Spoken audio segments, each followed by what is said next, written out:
All right, thank you so much for being here. The past 2 years has been incredible. Thank you very much to everyone. Today I'll be speaking a little bit on what led me to my current research, and then talking more about the research and some of the opportunities it has opened up for me. So briefly about myself, I was born and grew up in Ghana. I had my medical degree in Ghana, worked in the regional hospital, and then decided to do an MPH, sort of followed my husband to the US. And then I stayed on, got my PhD from UCLA.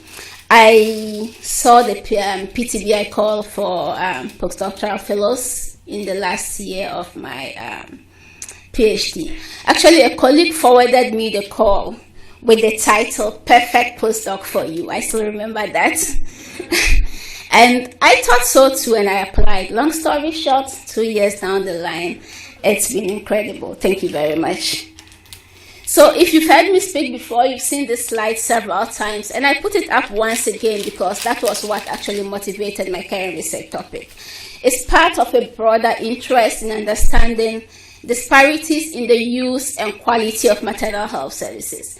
And I assume that we all know use and quality are important, and I'll go into that detail. The important thing, however, is that in most of sub-Saharan Africa, very few of the poorest women are actually using health services. And so I was interested in what are the factors that contribute to these disparities, and in particular, what are the health system factors contributing to these disparities. So I worked on this conceptual model during my dissertation and was particularly interested in testing the various pathways in this model. But there was very little data on some of the things I was interested in, particularly data on what I call the proximal determinants of women's use of services, perceived need, perceived access, and perceived quality of care. And I set out that one of the things I would want to do after my PhD, since I couldn't spend all of my PhD doing that, was to develop something to measure women's perceptions of use of quality of care, to be able to test some of these pathways I have in the framework. In the first year of the postdoc, I had the opportunity to get 3 papers out of my dissertation work, looking at disparities in quality of antenatal care, and then also on that framework and looking at how disparities in quality of antenatal care explain some of the disparities we had in use of childbirth attendance at birth. I also looked at how disparities in quality of antenatal care sort of explain some of the disparities in stillbirths. And this was using data from Ghana. It was a secondary data analysis. In one of the papers, I used a proxy measure of quality of antenatal care, which was basically whether women received the essential antenatal services or not, to look at were there disparities in this. And even using that proxy measure, we found disparities in quality of antenatal care. And so the hypothesis was, if SES explains, or if SES is associated with use of stillbirth attendance and quality of care, and quality of care predicts use of stillbirth attendance, it makes sense that disparities in quality of care may be explaining some of those SES disparities in use of stillbirth attendance. I tested that in one of the papers. Quality of antenatal care predicts use of services. It explains some of the disparities, but it didn't explain as much of the disparities that I expected. And I thought this was because it was missing something very important, which was women's experiences. That the measure was based on just services received and did not include women's experiences with care, which we know to be an important predictor of their perceptions of care. There's a lot of work around women's experiences during childbirth, qualitative work, and there is actually that first quote is a title of one of the papers where women describe their experiences of not being treated like human beings during delivery. This work has also been motivated partly by my own experience, both as a maternity provider and a maternity patient. But one of the stories that really highlights disparities for me was that of a colleague who got mixed up in the general maternity ward instead of the VIP ward she was supposed to be in. And this is how she described her experience. She felt like a star in a horror movie produced by the health delivery system of her beloved country. People's experiences make a lot of difference to their perceptions, no matter how much clinical or how great the clinical care is. So my project goal was to assess community perceptions of quality of care during childbirth. This was in Migori County in Kenya. And I was particularly interested in developing a tool that could measure this quantitatively. A tool we ended up calling the Person-Centered Maternity Care Scale, and I'll tell you a little bit about that. So we collected a lot of data in Kenya. Migori County is a primary site of the PTBi East Africa work in Kenya. We interviewed over 1,000 women and 200 family members across Migori County. And then we conducted focus group discussions in each of the 8 sub-counties. We also conducted birth observations and interviewed providers. I'll just be giving you a little bit data from this. So I had the opportunity to work with another project here at UCSF, led by one of my mentors, Dominic Montegu, called the SPARK Project, in the development of the tool. And so we have the validation describing, a paper describing the validation in Kenya using data from the Migori work, which is a rural sample, and then the SPARK work, which is in Nairobi, so that's an urban sample. And so we validated this tool in both a rural and an urban sample in Kenya. We followed standard procedures for scale development, which includes the literature review and the expert reviews to assess content validity, making sure that the items we were looking at represented the universe of items relevant to person-centered care. We conducted cognitive interviews with women to make sure they understood the questions, and they were understanding the questions the way we intended for them to make sure we're asking relevant and appropriate questions and things that were important to them. We administered in surveys and performed psychometric analysis to assess construct and criterion validity and reliability. So following psychometric analysis, we have a 30-item scale, which has relatively good validity and reliability. It breaks out into 3 factors that we group or we label dignity and respect, communication autonomy, and supportive care. So those are the subscales. The full scale itself has good reliability of 0.83, and the subscales also have relatively good reliability. Importantly, the scale predicts, or the score on the scale predicts women's satisfaction with services and their future intent for where to deliver, which suggests high criterion and validity also. And so these are the items in the scale, grouping under each of the subscales, and we won't have time to go into that, but I'm happy to talk about that. And just an example, so for the type of questions we have there, we have very subjective questions like, were you treated with respect? And less subjective questions asking particular things. The providers introduce themselves to you, for example, to try to capture what we think is person-centered care and some of the things we may not be thinking about that are important to women's experiences.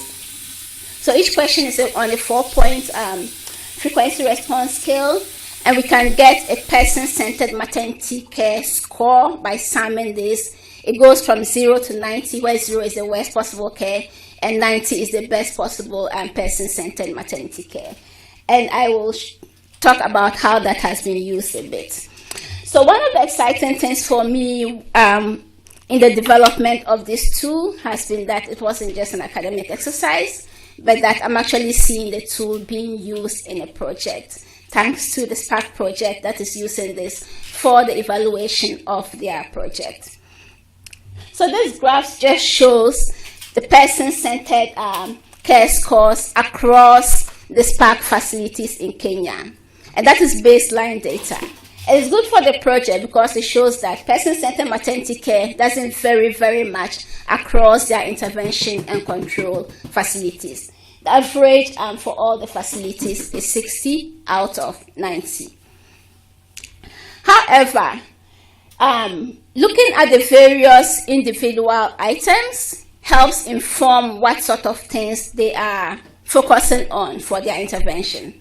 So for example, one of the things we have in the scale is whether they were covered up during examination, such that they did not feel exposed. And so this graph basically shows the proportion of women responding no, never to that question. that they were never covered up, or to say that they felt exposed during physical examinations. And so based on this, they have identified privacy as one of the issues they'll be dealing with in the project, and we'll be measuring the effect on whether they have been able to change privacy, but then also person-centered care in general. Another very exciting thing has been that the SPARK project is working in both India and Kenya. So I get to see the tool being used in India also. And it's very interesting. This is the same question asking in India on privacy. And in some health facilities, almost every woman felt exposed during physical examinations. And so privacy is certainly an issue they are working also in India. And there are differences across, but similarities also. And one of the things that is similar across both settings is just the simple thing of introducing themselves to women. In both India and Kenya, more than 8 in 10 women report that providers never introduce themselves. And this has been very exciting for me to see the tool actually being used in programming, and it will be used for the evaluation of this project. I'm using this for various papers also, and one of the papers I'm just about submitting is looking at predictors of person-centered maternity care, particularly the role of socioeconomic status, women's empowerment, and the type of facility they're delivered in. And the analysis that showed that we have these disparities in person-centered care, that the richest women tend to receive better person-centered care than the poorest women. We see disparities in the things I use to measure empowerment, including women's employment. Whether a woman is employed or not makes a difference in the kind of care she receives in the health facility. And whether she's literate or not makes a difference in the type of care she receives in the health facility. Even interesting is the fact that it is not very uniform. So your employment sort of depends on your wealth. So the effect of employment tends to be stronger for the poorest women.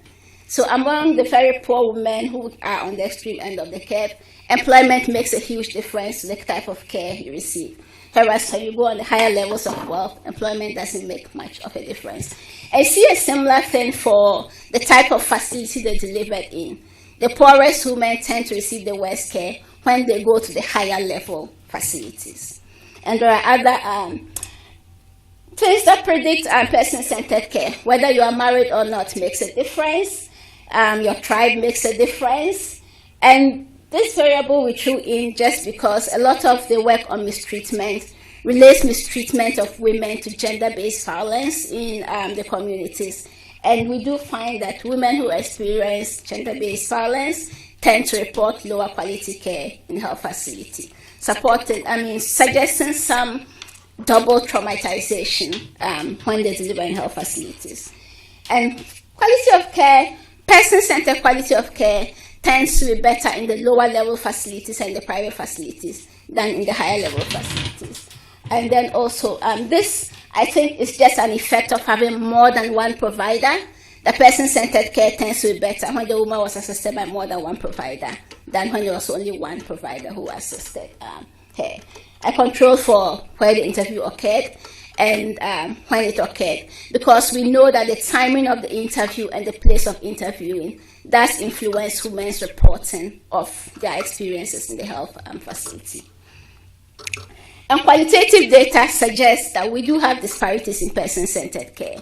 Women narrate various experiences related to that. So this first quote is somebody describing another person's experience. A young girl who was asking for help in the health facility and the providers were ignoring her.